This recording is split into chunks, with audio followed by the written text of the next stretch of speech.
je crois qu'il est nécessaire et impératif de critiquer Israël, parce que je crois, et si, comme le dit M. Sarkozy, comme l'a dit hier M. Sarkozy dans son discours, il va en Algérie, il dit je veux lutter contre l'islamophobie et contre l'antisémitisme.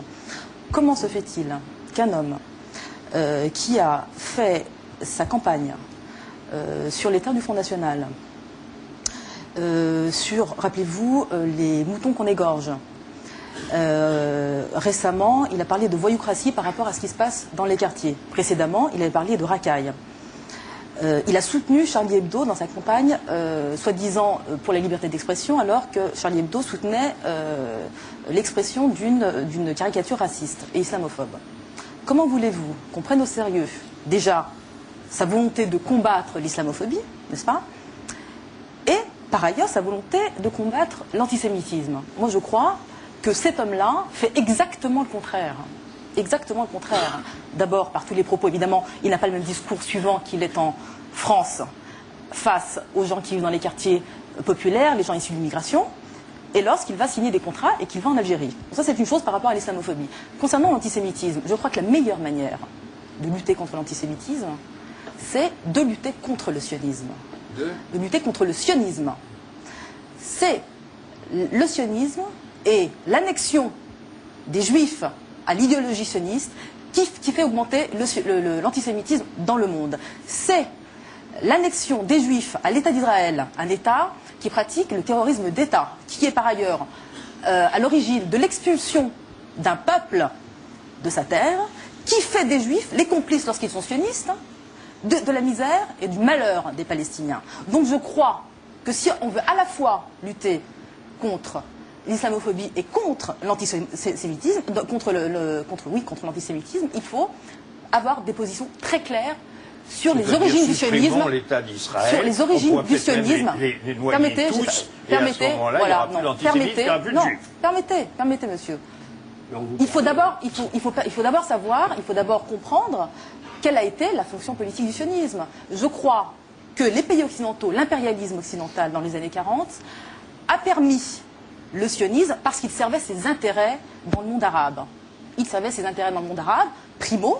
Donc, effectivement, la mainmise, la mainmise donc, des richesses du monde arabe par la création de l'État d'Israël, ça c'est une chose. Mais la seconde chose, c'est que, dans les années 40, vous croyez quoi? Vous croyez qu'ici on n'était pas antisémite? Vous croyez que dans la mémoire, enfin je veux dire la conscience de la Shoah, elle est arrivée, enfin du génocide des Juifs, elle est arrivée que dans les années 60. Dans les années 40, on était content. Ça a été l'occasion pour tous ceux qui ont promu l'État d'Israël de se débarrasser des Juifs d'Europe. Voilà ce qu'est le sionisme. Et je crois que si on veut être conséquent, et puisque tout à l'heure vous me donniez une leçon d'humanisme, je crois que si on veut être conséquent, c'est comme ça qu'il faut s'y prendre. Et surtout, tout à l'heure, Monsieur Chancel, vous parliez, vous dénonciez les propos du ministre en disant que c'était des propos racistes. Pas de problème. Simplement, ici, ce genre de propos, mais foisonne à longueur de temps. Il foisonne en France. Vous avez une telle sincérité. Non, écoutez. Non, il foisonne. Georges Frêche, un fief raciste du Parti Socialiste. À droite, c'est pareil. Je veux dire, des propos racistes, islamophobes, négrophobes, il y en a à longueur de temps. Et pourtant, vous n'avez pas été aussi sévère à l'encontre de tous ceux qui disent des saloperies à longueur de temps sur les populations issues de l'immigration que contre ce ministre algérien. Vous avez une telle sincérité qu'il est presque impossible de parler avec vous. Et c'est vrai, parce que votre sincérité est évidente. Mais dans le même temps, on pourrait se poser la question, comment se fait-il que tous les pays du monde arabe n'aient pas protégé ce que vous défendez? Moi, je me suis toujours étonné.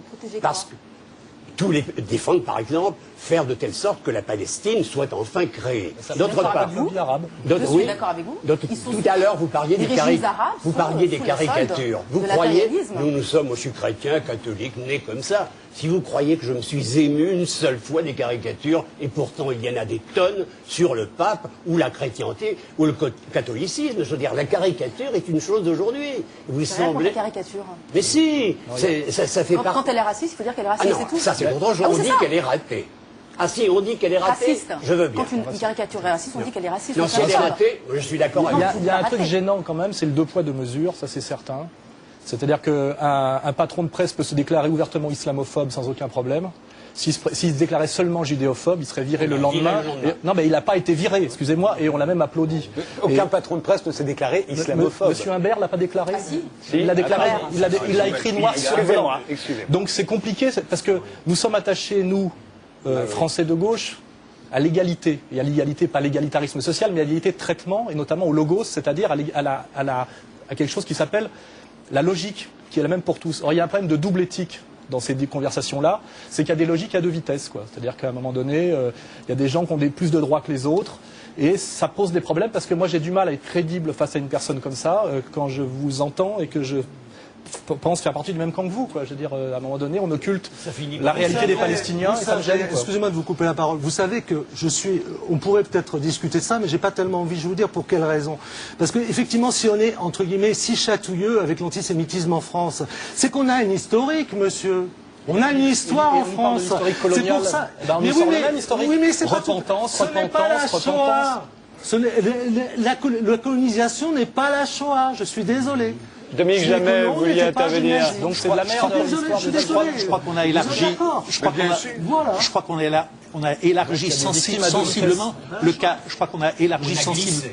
On a glissé. On a fait même un peu dérapé. On a élargi le cadre. Je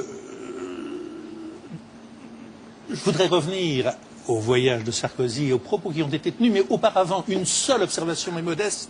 J'en ai un peu assez, en tant que Français vivant en France, d'entendre dire, redire, écrire et réécrire tous les matins et tous les soirs que la France est un pays négrophobe, arabophobe et antisémite, voire collabo, etc.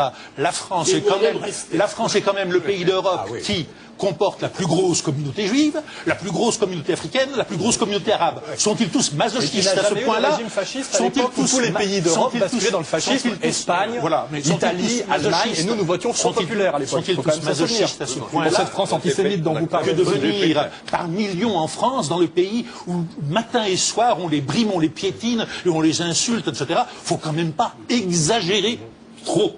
Bon. Mais juste pour revenir aux propos du ministre en question d'où nous sommes partis, la réponse de Sarkozy était une réponse diplomatique. Politique et diplomatie, ça va quelquefois ensemble. Sarkozy ne pouvait pas ignorer que ce ministre n'a évidemment pas parlé sans l'accord de son gouvernement.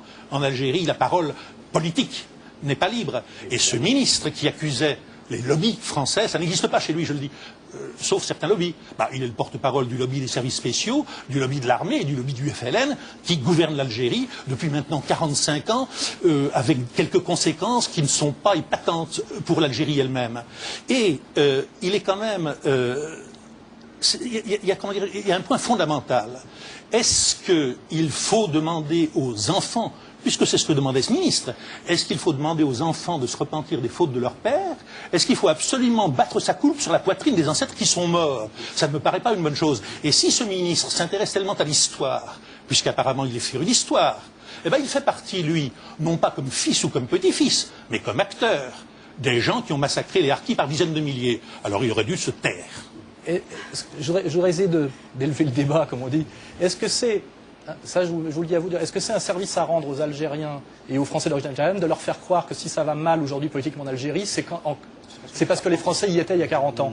Est-ce que c'est pas une position profondément coloniale et de s'adresser toujours au papa qui est parti? Et est-ce que c'est pas un alibi de gens qui ont quand même globalement échoué dans leur politique sociale? Parce que c'est ça. Je pense pas que c'est un service à rendre aux Algériens de leur faire croire que si ça va mal dans leur pays, c'est parce que l'ombre des Français y est toujours. Alors que les Français sont quand même partis depuis 40 ans. Il y a du pétrole et du gaz en Algérie. Ils ont eu des cartes pour réussir et ils n'ont pas réussi grand-chose. Et là, c'est juste ce que je dis. Et cette arme est quand même une arme que je trouve un peu dangereuse pour les Algériens, parce que c'est typiquement le discours des dictateurs néocoloniaux, de dire si ça va toujours mal aujourd'hui, c'est à cause des colons qui sont partis. C'est un peu léger comme explication et c'est dangereux et c'est pas un service à rendre. Personne n'a un discours aussi simpliste et surtout personne n'a la prétention de dire aux Algériens d'avoir la conscience qu'ils ont. Moi, je parle en citoyenne de ce pays. Non, mais ce monsieur, je ne parle pas à la place des Algériens. Et les Algériens, je vous assure, sont suffisamment conscients et assez grands pour connaître les turpitudes de leur gouvernement et savoir quelles sont les dettes que la France a encore vis-à-vis d'eux. Donc moi, je ne suis pas du tout l'avocate du peuple algérien. Je le crois tout à fait capable de s'exprimer et de savoir exactement ce qu'il veut. Alors là, je sais pas du moi, mon propos, c'est un propos d'ici et je juge le président qui est le nôtre. Il y a tout de même voilà, et ces discours, et il ne va pas en Algérie, et ces discours ne sont pas gratuits, ils ont des répercussions, ils ont des conséquences politiques, et surtout, il faut, je veux dire, c'est quand même incroyable qu'on ne puisse pas... Colonisation, ça n'a pas d'épouvantail. Qu'il n'y ait pas, je veux dire, moi, Sarkozy, le discours qu'il a fait alors en Algérie, là, ça devrait faire un tollé. Je veux dire, on sait très bien les discours. Il accusait Tariq Ramadan d'avoir un double discours. Mais je veux dire, il n'y a pas pire double discours que celui qu'il a tenu en Algérie. Il n'y a pas pire double discours. J'ai parlé tout à l'heure de double éthique, de double moral. On va s'intéresser. Je crois qu'il y a un côté positif. Il y a un côté positif dans cette histoire, et c'est le point final peut-être de ce premier élément. Voilà. C'est que, heureusement pour lui, ce ministre est enfin connu et célébré.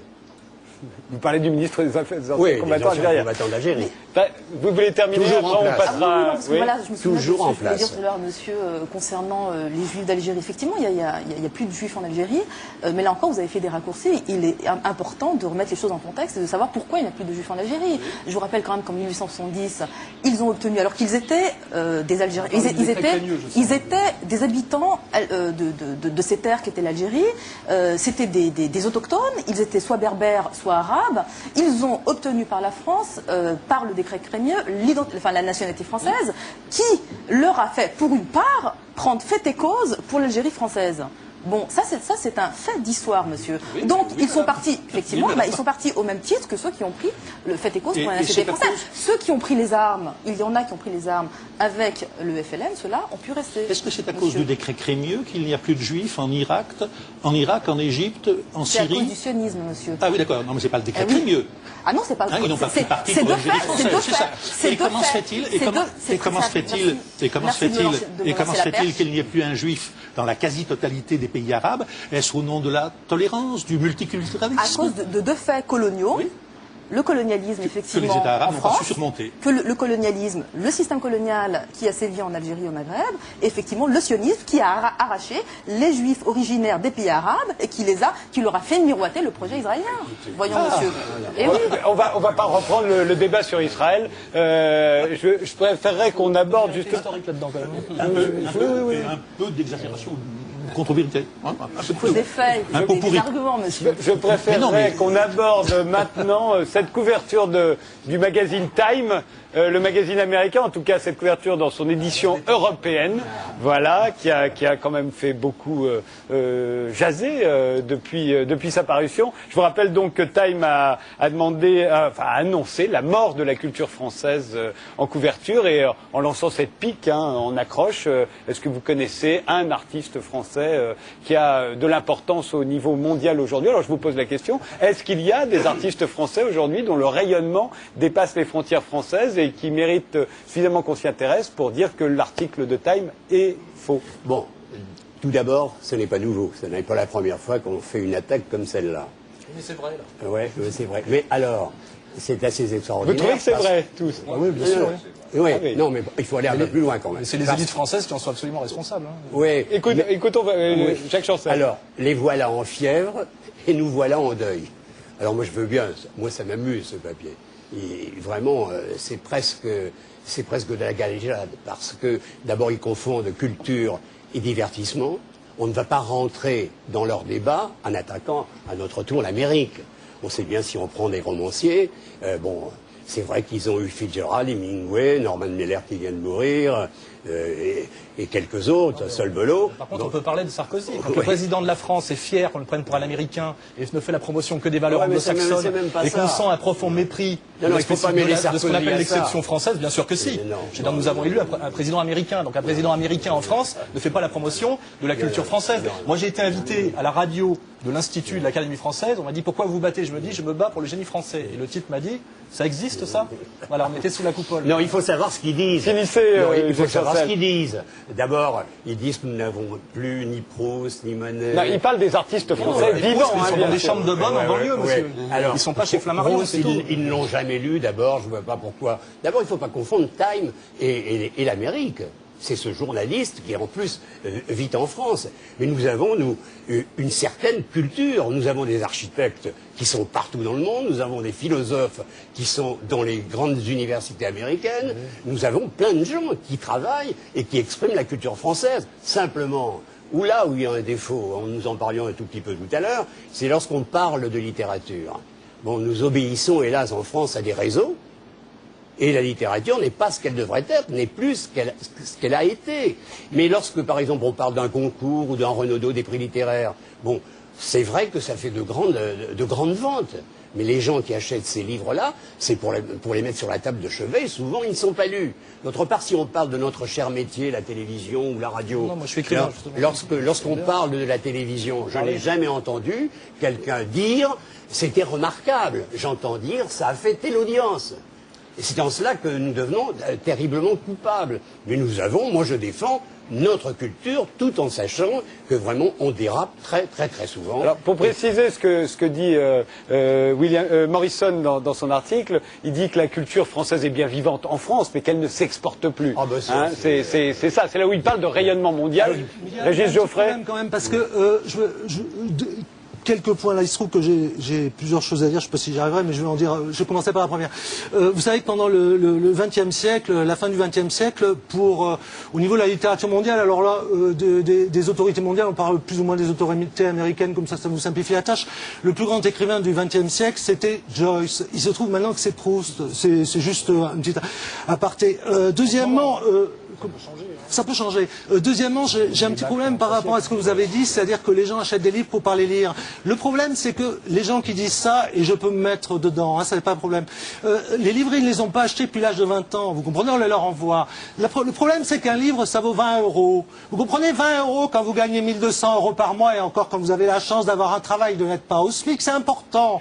Donc vous allez en librairie, vous vous renseignez, et puis vous achetez éventuellement un livre, et vous le lisez. C'est-à-dire que les gens n'achètent pas des livres pour ne pas les lire, ils n'achètent pas des réfrigérateurs pour y mettre de la bière tiède, et ils achètent des DVD pour les regarder, et un écran de télé pour le regarder. C'est comme ça. Troisièmement, je dirais simplement que je me fous complètement que la culture française soit à zéro. Ça m'est complètement égal, parce que pour moi, la littérature, puisque je parle de littérature, m'est arrivée à moi personnellement quand j'étais jeune par la lecture. Or, j'ai lu dans le plus grand désordre. Je parlais de Joyce, je peux parler de Dostoïevski, je peux parler de Proust, je peux parler de... Tout ça m'est arrivé dans une espèce de brouillard. Toute la culture m'est arrivée, qu'elle soit nationale ou internationale. Je n'ai pas fait la différence, moi, à mon époque, quand j'avais 15 ans. Je n'ai pas vu la différence. Alors je sais que j'ai dû lire Dostoïevski dans les éditions pourries, avec une traduction qui est mauvaise. Maintenant, Gallimard l'a refaite, peu importe.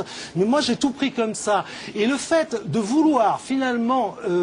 refaire, je dirais pas du colonialisme, je ne veux pas ranimer le débat, avec la culture française, comme si on était là pour dominer le monde, encore une fois, comme s'il fallait faire l'impérialisme et lutter contre les États-Unis, toujours lutter, toujours lutter.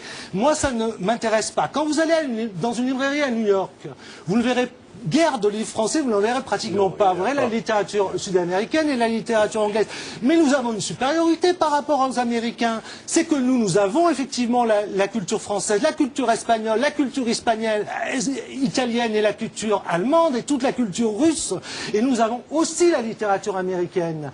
Alors si eux, ils veulent se priver d'une part du monde, s'ils veulent se priver de l'Europe, eh bien, grand bien leur face. Mais vous savez, on n'a jamais intérêt à ne pas connaître les choses, on n'a jamais intérêt à ne pas réfléchir. Et les gagnants, ce seront nous. Nous sommes les gagnants parce que justement, nous n'avons pas cette espèce de hauteur et nous avons encore l'humilité d'aller voir ailleurs et de lire et de s'intéresser. Il faut répondre gaiement à leur attaque. C'est ça, c'est ce que vous faites d'ailleurs, répondre gaiement.